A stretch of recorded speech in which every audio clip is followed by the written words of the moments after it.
Hello everyone, welcome to Lovely's Kitchens. আজ আমি আপনাদের সাথে শেয়ার করব বুটের ডাল দিয়ে মুরগির মাংস। এখানে আমি হাফ কেজি মুরগির মাংস নিয়েছি। চুলায় একটি প্যান বসিয়ে সেখানে পরিমাণ মতো কিছু তেল দিয়ে এখানে দিয়ে দিব আস্ত গরম মশলা, এলাচ, দারচিনি এবং তেজপাতা। এই মশলাগুলো একটু ভেজে নেব। এর মধ্যে দিয়ে দিব বড় সাইজের দুটো পেঁয়াজ কুচি। পেঁয়াজটাকে আমি ব্রাউন কালার করে ভেজে নেব। এর মধ্যে দিব 1 চামচ আদা রসুন বাটা এবং 1 চামচ জিরা বাটা।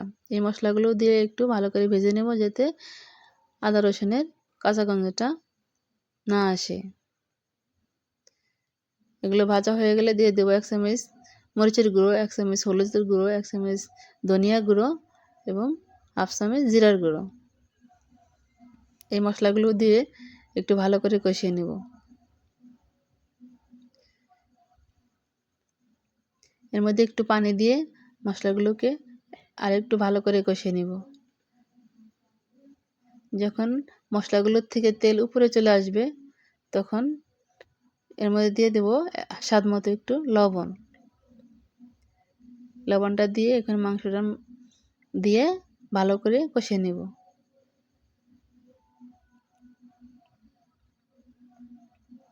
যদি আমার ভিডিওটা ভালো লাগে তাহলে প্লিজ একটা লাইক এবং আমার চ্যানেলটাকে সাবস্ক্রাইব করতে ভুলবেন না। আমি মাংসগুলোকে 5-7 মিনিটের মতো নেড়ে চেড়ে কষিয়ে নিয়েছি। এর মধ্যে আমি দিয়ে দিব আমি আগে থেকেই ধুয়ে রেখেছিলাম বুটের ডাল। সেই ডালগুলো দিয়ে এখানে ভালো করে কষিয়ে নেব। অবশ্যই ডালগুলো 2-3 ঘন্টা আগে ভিজিয়ে রাখতে হবে। 2-3 ঘন্টা আগে ভিজিয়ে রাখলে ডালটা তাড়াতাড়ি ফুটে যায়।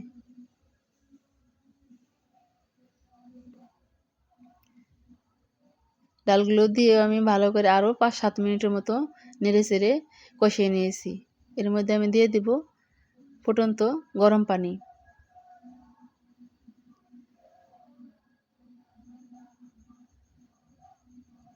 অবশ্যই বুটের ডালে গরম পানিটা ব্যবহার করার চেষ্টা করবেন। বুটের ডালে গরম পানিটা ব্যবহার করলে ডালটা তাড়াতাড়ি ফুটে যায়। আমি ঢাকনা দিয়ে ঢেকে আমি 20 মিনিটের মতো লো হিটে রান্না করব। ফিরে এলাম 20 মিনিট পর। আমি এখন হাত দিয়ে দেখব যে ডালটা কীরকম ফুটছে। না, আমার ডালটা ফুটে গেছে। এখন আমি চুলার জালটা লোতে করে দিব। এখন দিয়ে দিব 4-5টা কাঁচা লঙ্কা। আমার কাছে বুটের ডালের কাঁচা লঙ্কাটা দিলে ফ্লেভারটা আমার কাছে অনেক ভালো লাগে, এর জন্য আমি কাঁচা লঙ্কাটা দিয়ে দিচ্ছি। এখানে দিয়ে দিচ্ছি হাফ চামচ গরম মশলার গুঁড়ো। যদি কেউ মুরগির মাংস বুটের ডাল দিয়ে রান্না করে না খেয়ে থাকেন তাহলে অবশ্যই বাসায় একদিন ট্রাই করে দেখবেন। আমার বুটের ডালটা রান্না করা রেডি হয়ে গেছে। আজ এ পর্যন্তই। সবাই ভালো থাকবেন, সুস্থ থাকবেন। আল্লাহ হাফেজ।